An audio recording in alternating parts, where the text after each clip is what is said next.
سرور کائنات صلی اللہ تعالی علیہ وسلم ارشاد فرماتے ہیں، کوئی صبح ایسی نہیں ہوتی جس میں دو فرشتے نازل ہوتے، یعنی کوئی دن کا سورج نہیں نکلتا جس دن دو فرشتے نہ نازل ہوتے ہو۔ ہر دن صبح کی سفیدی نمودار ہونے سے پہلے، سورج نکلنے سے پہلے دو فرشتے آتے ہیں اور دعا کرتے ہیں۔ ایک دعا کرتا ہے، ایک بد دعا کرتا ہے۔ ایک فرشتہ کہتا ہے، یا اللہ، جو سخی ہے، جس کے پاس سخاوت کی دولت ہے، جو اللہ کی راہ میں خرچ کرتے ہیں، مولا اس کی کمائی میں، اس کی روزی میں اور برکتیں عطا فرما۔ ایک بد دعا کرتا ہے، یا اللہ، جو بخیل ہے، جو کنجوس ہے، اس کے مال میں برکت نہ فرما بلکہ اس کے مال کو ہلاک فرما دے، اس کو خسارہ ہی خسارہ عطا فرما۔ یہ حدیث رسول کا ترجمہ غور کرنے کی بات اچھے سے دل کی تختی پہ نوٹ کر لے۔ دو فرشتے نازل ہوتے ہر دن سورج نکلنے سے پہلے، ہر دن، کوئی ایسا دن نہیں ہوتا۔ دو فرشتے آتے، ایک دعا کرتا ہے اور ایک بد دعا کرتا ہے۔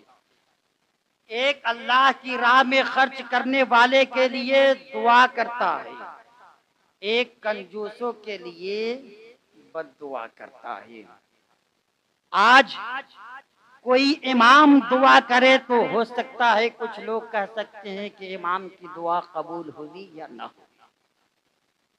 کوئی پیر دعا کرے تو اعتراض کر سکتا ہے کہ پتہ نہیں پیر صاحب کی دعا قبول ہوئی یا نہ ہوئی۔ کوئی عام انسان دعا کرے تو کوئی کہہ سکتا ہے کہ اس کی دعا قبول ہوئی یا نہ ہوئی۔ فرشتوں کے بارے میں میاں کیا خیال ہے؟ کوئی ہے دنیا میں کسی بھی فرقے سے تعلق رکھنے والا، کسی بھی فرقے سے نسبت رکھنے والا کوئی نہیں کہہ سکتا جس کا عقیدہ ہے کہ فرشتے ہیں، وہ کبھی نہیں کہہ سکتا کہ فرشتے کی دعا قبول نہیں ہوتی ہے نا۔ فرشتے کی دعا رد نہیں ہو سکتی۔ فرشتے دعا کرے اور قبول نہ ہو تو جب ثابت ہو گیا کہ فرشتے کی دعا رد نہیں ہوتی بلکہ بارگاہ خداوندی میں مقبول ہوتی ہے، تو دونوں فرشتوں کی دعا قبول ہوتے رہتی ہے۔ اب جو اللہ کی راہ میں خیرات کرتے ہیں وہ دن بدن ترقی کی طرف بڑھتے رہتے ہیں۔ یہ الگ بات ہے کہ ظاہری طور پہ دیکھنے میں لگتا ہے کہ اس کا مال خرچ ہو رہا ہے، اس کا پیسہ خرچ ہو رہا ہے، اس کا روپیہ خرچ ہو رہا ہے، مگر فرشتے دعا کر رہے ہیں، مولا جو سخی ہے اس کے مال میں بے پناہ برکتیں عطا فرما، اور جو کنجوس ہے اس کے مال میں برکت نہ دے بلکہ اس کے مال کو برباد کر دے۔ اب فرشتے کی دعا اس انداز میں قبول ہوتی ہے۔ کبھی ہم دیکھتے رہتے ہیں کہ جو مومن ہے، مسلمان ہے، وہ مصیبت میں کبھی آتے ہیں تو آسانی کے ساتھ نکل جاتے ہیں۔ وجہ کیا ہے؟ کبھی وہ مسجد میں تعاون کرتے ہیں، کبھی مدرسے میں تعاون کرتے ہیں، کبھی غریبوں کی مدد کرتے ہیں، اور وہ لوگ کتنی خوش قسمت ہیں۔ فرشتے یہ جب دعا کرتے ہوں گے تو یہ بھی کہتے ہوں گے، مولا انہوں نے تو روزانہ مدرسے کے بچوں کو دودھ پلانا شروع کر دیا ہے، انہوں نے تو انڈے کھلانا شروع کر دیا ہے، انہوں نے تو بٹر ٹوسٹ روزانہ دینا شروع کر دیا ہے، انہوں نے تو روزانہ غریبوں کی مدد کرنا شروع کیا ہے۔ فرشتے یہ بھی گواہی دیتے ہوں گے، مولا یہ سخی ہے اور اس قدر سخی ہے کہ مہمان رسول کی یہ خدمت کرتے ہیں. یہی وجہ ہے کہ مصیبتوں سے بچتے ہیں، اور کبھی مصیبتوں میں گھر بھی جاتے ہیں تو آسانی کے ساتھ نکل جاتے ہیں. اور فرشتوں کی بد دعاؤں کا نتیجہ یہ ہے کہ جو کنجوسی کرتے ہیں، مال اکٹھا کرتے ہیں، بینک بیلنس بڑھاتے ہیں، یہ سوچ کر مسجد میں نہیں دیتے کہ 10 روپیہ دوں گا تو کم ہو جائے گا، اور دیتے بھی ہے تو وہ نوٹ دیتے جو کہیں نہیں چلتی، پھٹی پرانی نوٹ دیتے ہیں یا چھوٹی نوٹ دیتے ہیں. دوسری جگہوں پہ جاتے ہیں تو بالکل نئی نئی نوٹ جیب میں رکھیں گے، مگر اللہ ہی کا گھر ہے میاں، جہاں انسان آتے ہیں تو بڑی بڑی نوٹوں کو گھر ہی پہ رکھ دیتے ہیں کہ کہیں غلطی سے بڑی نوٹ جھولی میں نہ چلی جائے. ہاں مسکرانے کی بات نہیں، یہ عام آپ معائنہ کر سکتے ہیں. بڑی بڑی نوٹوں کو لوگ گھر ہی میں رکھ دیتے ہیں، اور جو پھٹی پرانی نوٹ ہے یا چلر ہے، کچھ لوگ تو اپنے گھر میں ہر جمعہ کو لفڑا کرتے ہیں کہ 5 روپے کا چلر جو میں نے رکھا تھا وہ آج کیوں نہیں مل رہا ہے. جب بیوی بچے پوچھتے ہیں کہ آج کیا کرو گے، تب اسے وہ جواب دیتے ہیں کہ اللہ کے گھر میں ہم دیں گے، یہ مسجد میں ہم دیں گے. جبکہ پتا ہے کہ مسجد سے بہتر کوئی گھر ہو ہی نہیں سکتا. اللہ کے گھر سے بہتر کس کا گھر ہو سکتا ہے؟ اللہ کے گھر سے بہتر نہ کسی کا بنگلہ ہو سکتا ہے، نہ کسی کی بلڈنگ ہو سکتی ہے، نہ کسی کا گھر ہو سکتا ہے. پھر بھی اس گھر کے لیے لوگ چلر تلاش کرتے ہیں، پھٹی پرانی نوٹ تلاش کرتے ہیں، جو نوٹ کہیں نہیں چلتی. میاں ہم نے سنا ہے آسانی کے ساتھ وہ نوٹ مسجد میں چل جاتی ہے. جس نوٹ کو لوگ بچے عورتیں مارکیٹ میں دکانوں سے گھما پھرا کر لے آتے ہیں، جو کہیں نہیں چلی. جمعے کے دن ایک نمازی شور کرتا ہوا باہر نکلا، چل گیا چل گیا چل گیا. بچوں نے پوچھا کیا چل گیا؟ کہا جو کہیں نہیں چل رہا تھا وہ آج جمعے کی جھولی میں چل گیا. وہ 10 روپیہ کی نوٹ جو کہیں نہیں چل رہا تھا وہ آج مسجد کی جھولی میں چل گیا. مگر فرشتوں کی بد دعا آپ یاد رکھیں، جو یہ سوچ رکھتے ہیں کہ ہمارا پیسہ کم ہو جائے گا ہم بچا کے رکھیں گے، بینک بیلنس کرتے ہیں، پراپرٹی بڑھاتے ہیں، ادھر روزانہ فرشتے ایسے کنجوسوں کے لیے بد دعائیں کرتے رہتے ہیں. ہے کسی کے اندر طاقت تو فرشتوں کو منع کرے، ہے کسی کے اندر پاور تو فرشتوں کو روکے، ہے کسی کے اندر طاقت تو فرشتوں سے ٹکرائے. انہی فرشتوں کی بد دعاؤں کا نتیجہ ہے. کنجوس یہ سوچ رکھتا ہے کہ ہم اپنی پراپرٹی بڑھائیں گے، ہم اپنی دولت بڑھائیں گے، مگر بد دعاؤں کا نتیجہ یہ ہے ہاسپٹل میں، مقدمے میں، ڈاکٹروں میں، وکیلوں کی فیس میں، چوری میں. کبھی موبائل گر جاتا ہے تو کبھی گاڑی خراب ہو جاتی ہے تو کبھی چوری ہو جاتی ہے، تو اچانک کسی کی طبیعت خراب ہے تو اچانک کوئی کوما میں چلا جاتا ہے، اچانک کسی کو اٹیک آ جاتا ہے. کبھی آپ نے غور کیا کہ یہ اچانک مصیبتیں کیسی آ رہی ہے؟ اب وہ انسان دوڑ رہا ہے امام کے پاس، بابا کے پاس، پیر کے پاس، کسی بزرگ کے پاس. میں کہتا ہوں سارے بزرگ، سارے امام، سارے پیر اکٹھا ہو کر کے بیٹھ کر دعا کرے، کچھ نہیں ہو سکتا جب تک اس کے اندر جو بخل کی بیماری ہے، جو کنجوسی کی بیماری ہے، جب تک وہ ختم نہیں ہوگی وہ فرشتے بد دعا بند نہیں کریں. اور جب تک وہ بد دعا کرتے رہیں گے، پورے انسانوں کی دعا ایک طرف، فرشتے کی بد دعا ایک طرف. ہے کوئی تو لے آئے دلیل میرے سامنے. یہ مصطفیٰ کی حدیث ہے اور ہے قول محمد، قول خدا. مصطفیٰ نے جو کہہ دیا وہی ہوگا. پوری دنیا والے پھر جو کچھ کہیں گے حدیث کے خلاف، مصطفیٰ کے خلاف، پھر کچھ نہیں ہوگا.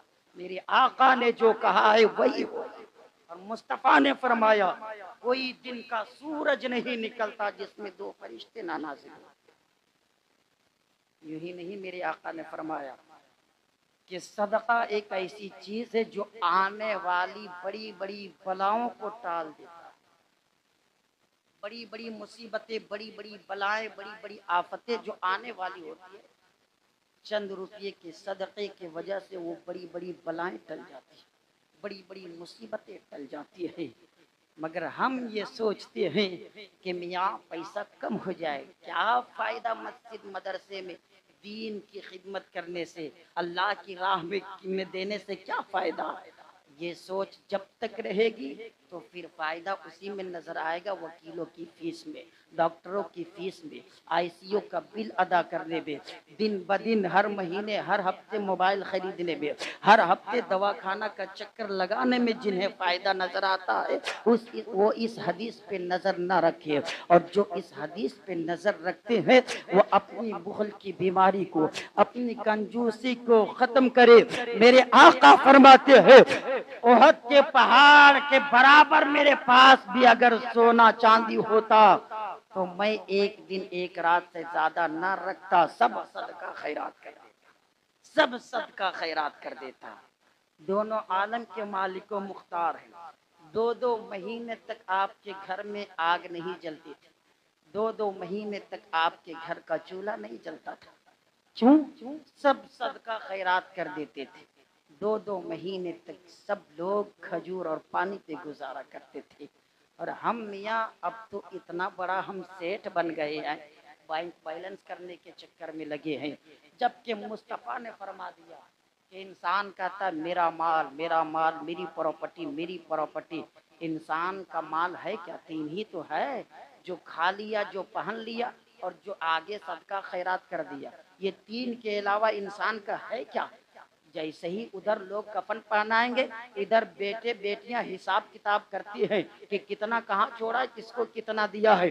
ادھر لوگ قبرستان دفن کرنے کے لیے لے کر کے جاتے ہیں، ادھر بیوی بیٹھ کر حساب لگاتی ہے. وہ تو قبرستان نہیں جاتی، ادھر بیوی بیٹھ کر حساب لگاتی ہے، رجسٹر دیکھتی ہے، موبائل چیک کرتی ہے، کس کو کتنا قرض دیے تھے، کہاں کتنا پیسہ چھوڑ کر کے گئے ہیں. تو مصطفیٰ فرماتے ہیں انسان کہتا ہے میرا مال میرا مال میرا مال. انسان کا مال ہے کیا؟ 3 ہی تو ہے، جو کھا کر ختم کر دیا، جو پہن کر ختم کیا اور جو آگے صدقہ خیرات کر دیا، یہی 3 ہے. ایک مرتبہ میرے آقا ازواج مطہرات سے فرماتے ہیں کہ گھر میں کچھ بچا ہے. بیویوں نے جواب دیا فقط 1 ران ہے، صرف 1 ران لیگ پیس ہے، اس کے علاوہ سب ختم ہو چکا ہے. میرے آقا فرماتے ہیں اس لیگ پیس کے علاوہ جتنی چیزیں ختم ہوئی وہی تو بچی ہوئی ہے، وہی تو بچی ہوئی ہے. ہم جو خرچ کرتے ہیں، کبھی مسجد میں، مدرسے میں، اللہ کی راہ میں غریبوں کی مدد کرتے ہیں، بیواؤں کی مدد کرتے ہیں، غریب بچیوں کی شادی میں تعاون کرتے ہیں. ہم سوچتے ہیں وہ چیز ختم ہو گئی، مگر حقیقت میں وہی چیز بچی ہوئی ہے. قبر میں وہی ساری چیزیں کام آئے گی. اور جو بینک بیلنس ہے، جو گھر میں ہے، جو لاکر میں ہم رکھے ہیں، جو کباڑ میں رکھے ہیں، جو کیش رکھے، جو زیور کی شکل میں رکھے، اس کا مالک ہم تھوڑی ہے. جیسے ہی روح پرواز ہوگی سب تو وہ دوسرے کی، بھائی بہن کی، اولادوں کی، بیوی کی، سب تو دوسرے کی ہوگی. ہمارا وہی ہے جو ہم آگے بھیج چکے ہیں، اور وہاں کوئی کام آنے والے نہیں. ہر شخص کو اپنا حساب خود ہی دینا پڑے گا. وہاں ہم نہیں جائیں گے کہ ہم امام صاحب ہیں ہم اس کی ذمہ داری لیتے ہیں. وہاں کوئی نہیں کہے گا کہ ہم نیتا ہیں، اس نے ہمیں ہر سال ووٹ دیا ہے، ہمیں جتایا ہے، ہم اس کے ذمہ دار ہم ہیں. نہیں نہیں میاں، وہاں سب کو اکیلے اکیلے حساب دینا پڑے گا، سب کو تنہا تنہا حساب دینا پڑے گا، سب کو اکیلے کامیاب ہو کر کے دکھانا ہے. اور کامیابی اسی میں ہے کہ جس طرح زندگی گزارنے کا حکم ہوا ہے اسی کے مطابق زندگی گزارو، ورنہ پھر جانوروں سے بدتر زندگی ہو جائے گی. اور قیامت کے دن جانوروں کی شکل میں بھی لائے جاؤ گے، اس وقت اس قدر رسوائیاں ہوگی، وہاں بیوی بچے پیر غوث قطب ابدال سب ہوں گے، سبوں کے سامنے گھسیٹ کر لایا جائے گا، کوئی کتے کی شکل میں، کوئی خنزیر کی شکل میں، کوئی بندر کی شکل میں۔ جب اسے برہنہ کھینچ کر لایا جائے گا اس وقت سارا راز کھل جائے گا کہ کون کتنا پانی میں تھا۔ یہاں ہزاروں لوگ آگے پیچھے چلتے تھے، یہاں محلے والے ڈرتے تھے، یہاں کوئی ٹکرانے کی طاقت نہیں رکھتا تھا۔ جیسے ہی روح پرواز ہوگی نا وہ ساری حقیقتیں کھل جاتی ہے۔ اس وقت انسان کہتا ہے مولا ایک موقع اور دے دے تاکہ میں جا کر کے کم سے کم اپنے گھر والوں کو تو بتا دوں۔ آواز آتی ہے چل ہٹ نادان کہیں کے، اتنی لمبی مہلت تجھے ملی ہے، اتنا لمبا تجھے موقع ملا، بچپنے سے جوانی تک، جوانی سے بڑھاپے تک، اور ابھی تک موقع ملا تھا، تب تک تو نہیں سدھرا۔ اب دیکھ لیا ہے تب کہتا ہے کہ گھر والوں کو جا کر کے بتا دو، چپ چاپ لیٹ جا۔ فرشتوں کو حکم ہوتا ہے، ان فرشتوں کو جو نابینا ہوتے ہیں، بہرے ہوتے ہیں، ایسے فرشتے کو حکم ہوتا جاؤ ہتھوڑا لے کر کے، آگ کا ہتھوڑا لے کر کے فرشتے آتے ہیں، اندھے اور بہرے اور گونگے فرشتے آتے ہیں۔ قبر میں جب ماریں گے ایک مرتبہ تو 70 گز نیچے جاتے ہیں۔ ایسا نہیں، وہاں تو اب موت بھی نہیں آئے گی میاں، یہاں تو جب کوئی مصیبت میں گھرتا ہے تو دعا کرتا ہے کاش مجھے موت آ جاتی، کاش میں مر جاتا۔ جب کوئی انسان بہت زیادہ پریشانیوں میں گر جاتا ہے تب اس کے ہاتھ اٹھنے لگتے ہیں کاش موت آ جاتی۔ وہاں تو موت بھی نہیں آئے گی، وہاں جب پوری باڈی اگر چٹنی بن جائے گی نا تو پھر وہ فرشتے پھر اس کو تیار کریں گے، صحیح کریں گے، پھر ماریں گے۔ اور اندھے بہرے گونگے فرشتے اس لیے مسلط کیے جاتے ہیں، میرے آقا نے فرمایا اندھے بہرے گونگے فرشتے مسلط کیے جاتے ہیں۔ کیوں؟ کبھی بہرے آدمی سے پالا پڑا ہے آپ لوگوں کا؟ وہ جب کسی کو مارتا ہے نا تو پھر وہ سوچتا ہے کہ آہستہ ماریں، یہ رو نہیں رہا ہے کیونکہ وہ تو سن ہی نہیں رہا ہے کہ وہ چیخ رہا ہے، چلا رہا ہے۔ جب دوبارہ مارتا ہے تو کھینچ کے دیتا ہے، کیونکہ پہلی بار جب مارتا ہے تو وہ تو روتا ہے مار کھانے والا، مگر یہ سوچتا ہے کہ نہیں رو رہا ہے تو دوبارہ کھینچ کے دیتا ہے۔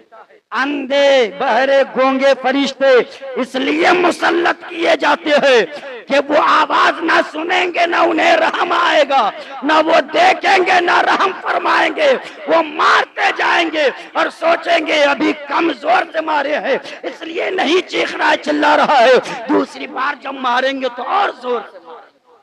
اور مار ہر گناہگار ہر سیاکار کو کھانا ہے، چاہے امام ہو، مقتدی ہو، مؤذن ہو، خطیب ہو، مفکر ہو، محدث ہو، اگر شریعت کے مطابق زندگی نہیں گزار رہا ہے تو سب کی ٹھکائی ہوگی، چاہے لیڈر ہو، نیتا ہو، پرائم منسٹر ہو، کچھ بھی ہو، ہزاروں لوگ آگے پیچھے چلتے ہو، اگر شریعت کے مطابق زندگی نہیں گزار رہا ہے تو سب کی ٹھکائی ہوگی۔ اور شریعت کے مطابق جو زندگی گزارتا ہے وہ شان سے کہتا ہے اختر قادری خلد میں چل دیا، خلد واہ ہے ہر قادری کے لیے، ہمیں کیا خوف ہے، ہم تو اللہ و رسول کی محبت میں دنیا میں تھے تب بھی زندگی گزار رہے تھے، اور دنیا میں تھے تب بھی تمنائیں کر رہے تھے کاش وہ دن کب آئے گا، کاش وہ گھڑی کب آئے گی جس دن جس گھڑی میرے آقا کا دیدار ہوگا۔